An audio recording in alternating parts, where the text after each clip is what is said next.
So when we solve these types of differential equations, we really have two cases we have to consider. The first case is where that particular solution is a linear combination of linearly independent functions that are generated from the repeated differentiations of g of x. So all that's saying is that there's no kind of repeats from what that particular solution would look like and what the complementary solution would look like. And then the second case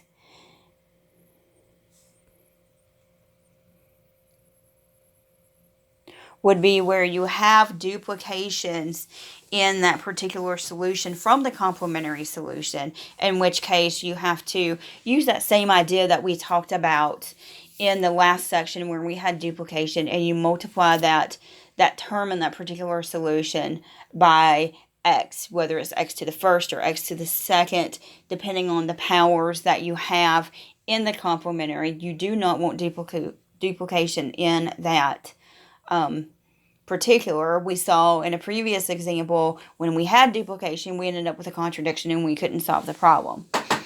So we're using some of the same ideas that we did in section 4.3, where we use that associated homogeneous differential equation to solve that, an auxiliary equation, and dealing with the duplication by multiplying by an x, which came from that reduction of order theory that we talked about a section or two before that. So let's do another one. Let's look at example 6, where we want to figure out what that form is going to look like.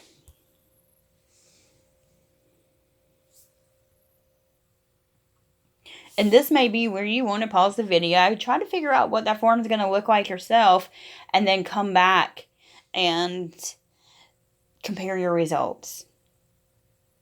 So in this one, we have a few things going on here. We have a quadratic.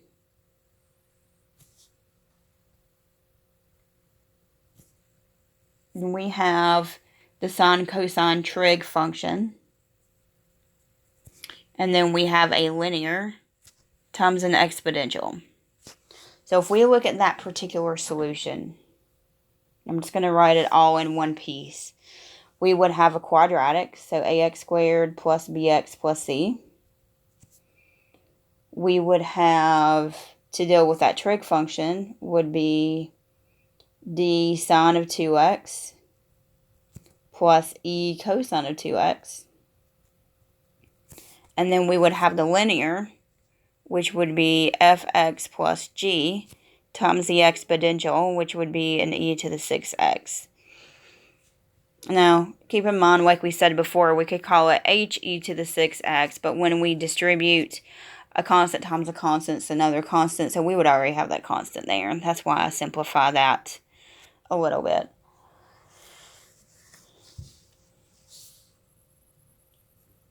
We could have also split this up into particular solutions 1, 2, and 3.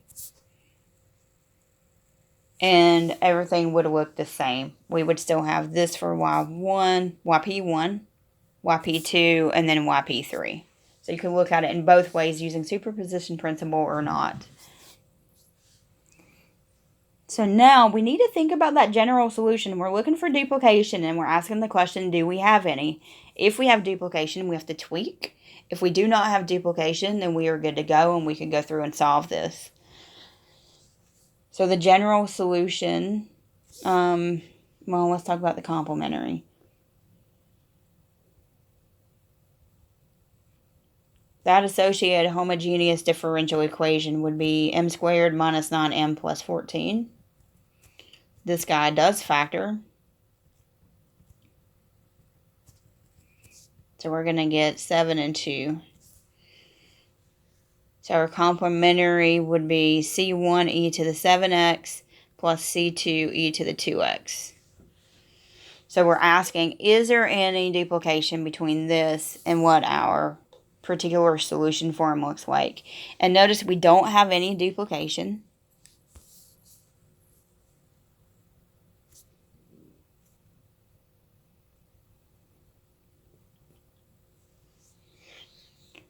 And since we don't have any duplication, this is the form we would use to solve that homogeneous differential equation. Excuse me, the non-homogeneous differential equation. We could solve that. Now in this one, if I wanted to go through and solve that,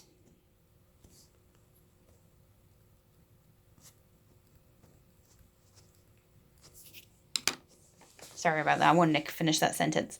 If I wanted to go through and solve that, I would split this up like I did in one of the previous examples, where I would solve with YP1 and then YP2 and then YP3, just because it would make the computations a lot easier to do. Because remember, we would have to find the second derivative, first and second derivative of that, and then substitute those in there.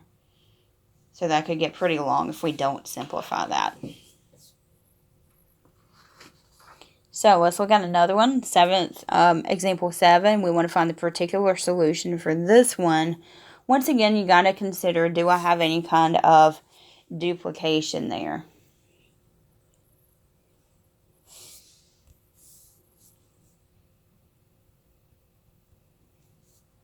So we have y double prime minus 2y prime plus y is equal to e to the x.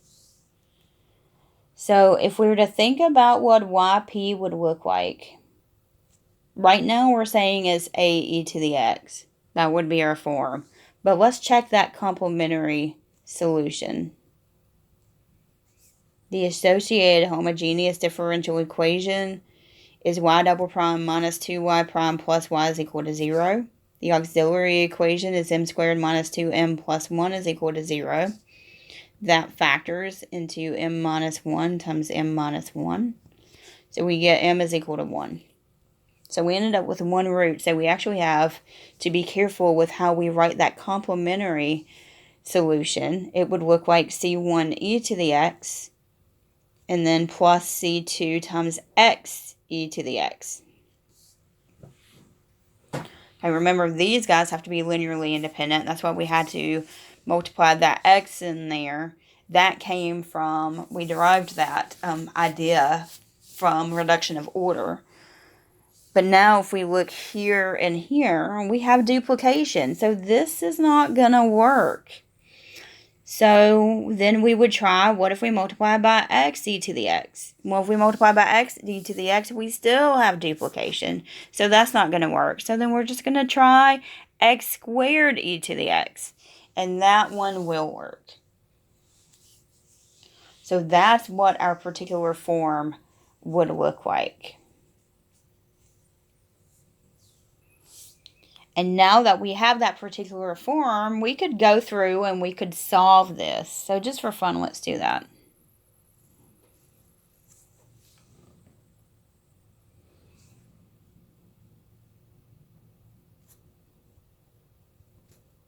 So let's find that particular solution. So we said yp has to be equal to ax squared e to the x. So yp prime is the first function, derivative of the second, plus second, derivative of the first.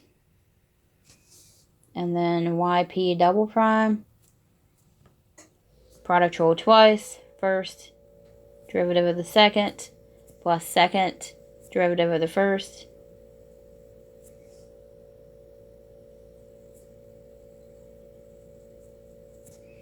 And then viewing this as product also, first, derivative of the second, plus second, derivative of the first. And I'm going to simplify that.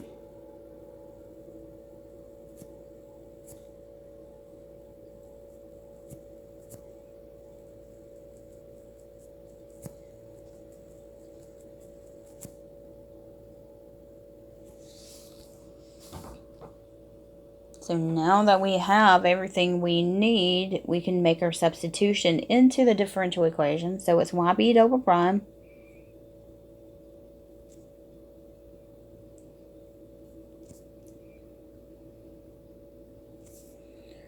minus 2 times y prime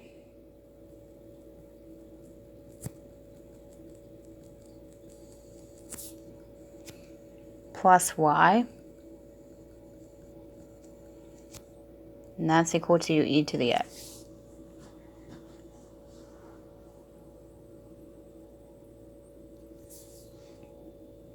I'm going to distribute and then combine like terms.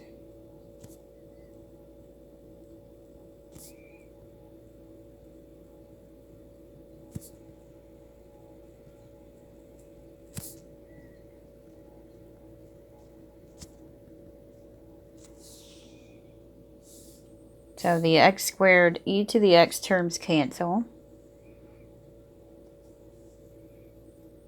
The x e to the x terms cancel. We are left with 2a e to the x is equal to e to the x. So 2a has to equal 1, which means a is 1/2. So our particular solution is equal to 1/2 x squared e to the x. Now, if we wanted the general solution, we actually have all the pieces to find that. Remember, it's the complementary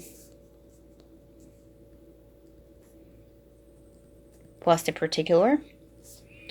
So it would be c1 e to the x plus c2 x e to the x plus 1/2 x squared e to the x. So now let's look at an initial value problem. Let's look at example 8.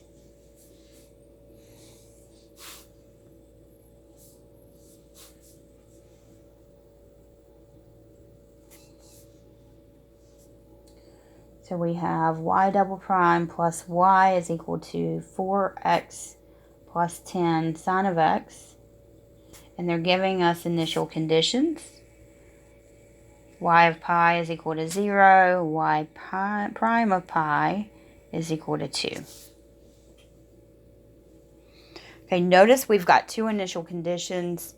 We know they're initial conditions because we're using the pi as the x value in both the y, which would be the solution, and the derivative of the solution.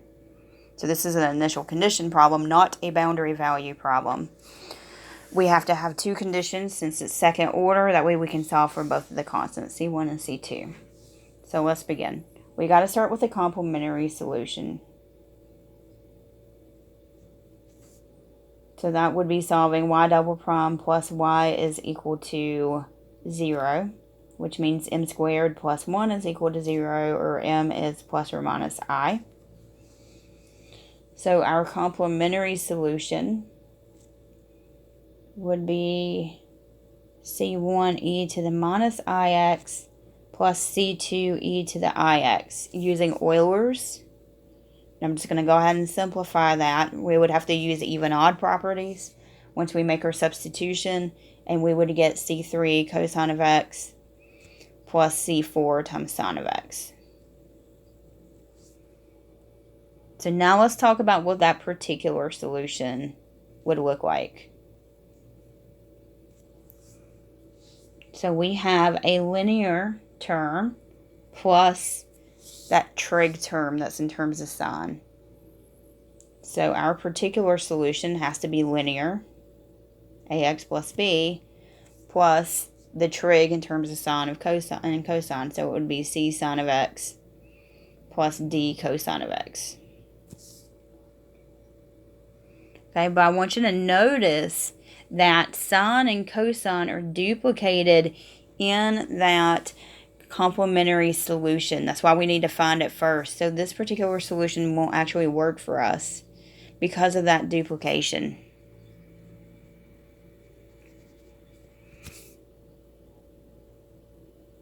So we need to use cx sine of x plus dx sine of x. Cosine of x, sorry.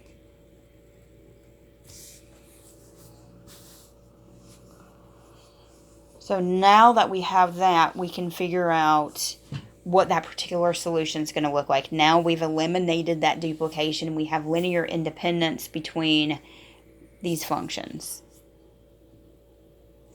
Now we could split this up and do a yp1 and a yp2 like we did in a previous problem. This one's small enough where I think I'm just going to try to do it all together. We need to find first and second derivatives. rather use product rule here. First derivative of the second. Second derivative of the first. Product rule here. So it's going to be first derivative of the second. Derivative of the cosine is negative sine. So I'm going to change that to a minus. Plus second derivative of the first.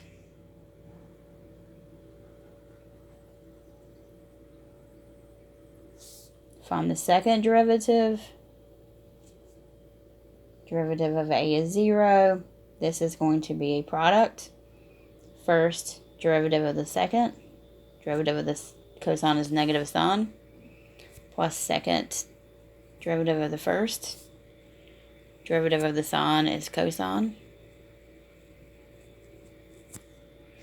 Product rule. First derivative of the second. Plus second derivative of the first, that would be a minus d. And then derivative of the cosine is a negative sine.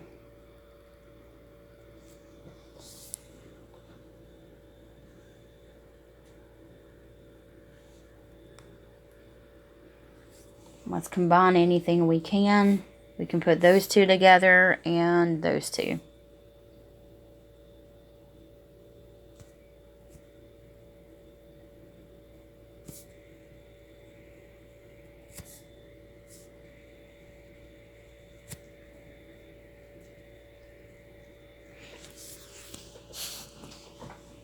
Let's substitute. We're going back into the differential equation. So we have y double prime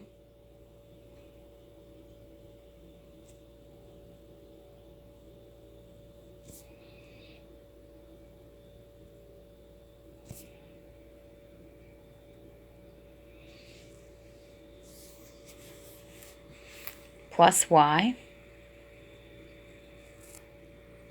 which was ax plus b plus cx sine of x plus dx cosine of x. And that's going to be equal to 4x plus 10 sine of x.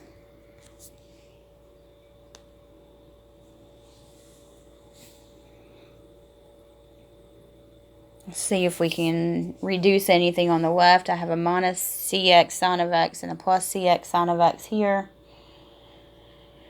I have a minus dx cosine of x and a dx cosine of x here.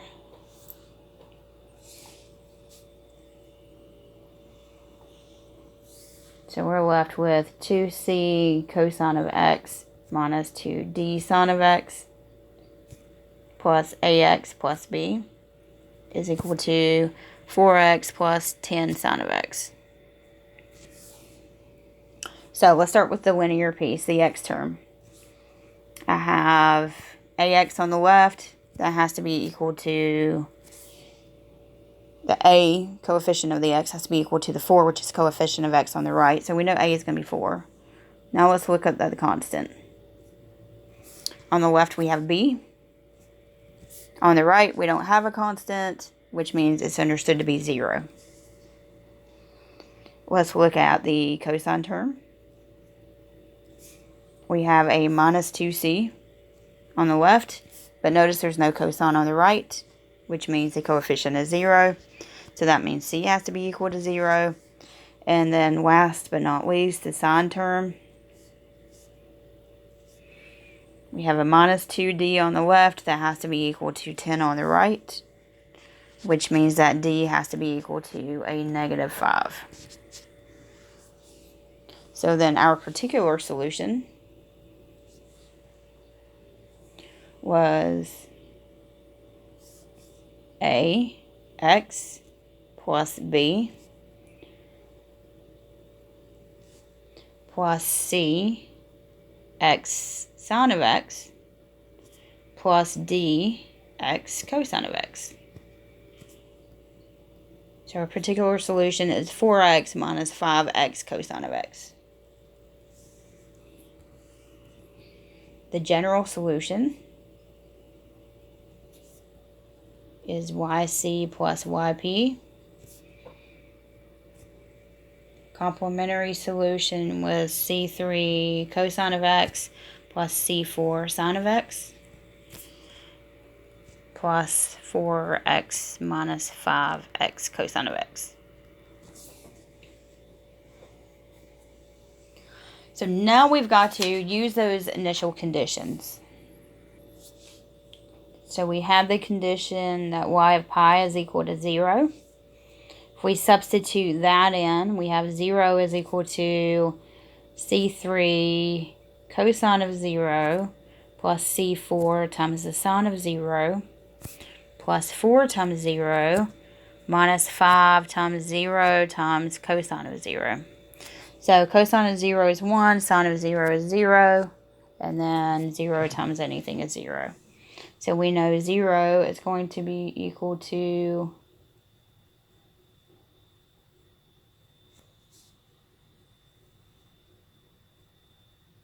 C3, but something doesn't look right here. Let me go back and double check. Okay, give me a minute. I see what I did. I plugged 0 in for x instead of pi in. Okay, so pi is going in for x. That was just a silly mistake there. Sorry about that. So y is 0, x is pi. So we have c3 cosine of pi plus c4 times the sine of pi plus 4 pi minus 5 pi cosine of pi. Now we know cosine of pi is -1, sine of pi is 0.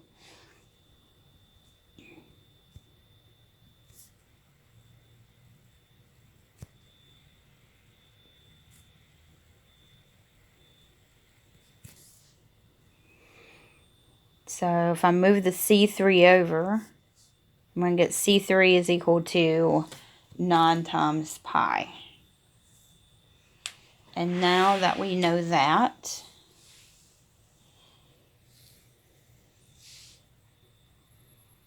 we can use that second condition and so figure out what C4 is going to be.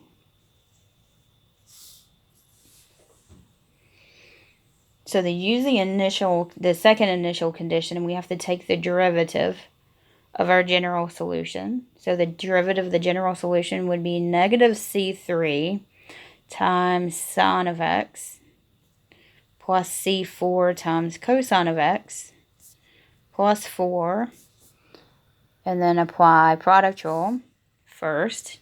Derivative of the second. Derivative of the cosine is a negative sign, which will change this to a positive. Plus the second times derivative of the first, which would make that a -5. Now, we already know C3 is 9 pi. If we wanted to go ahead and substitute that in, we could.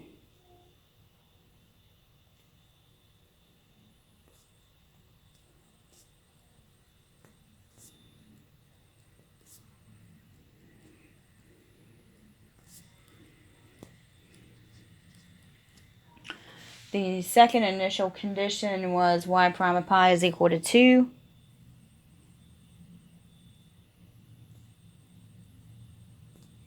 Plugging pi in for x.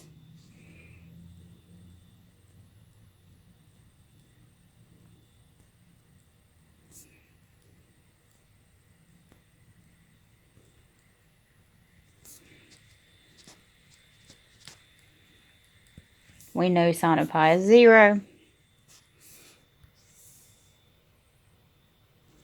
So we have 2 is equal to C4 times -1 plus 4 minus 5 times -1.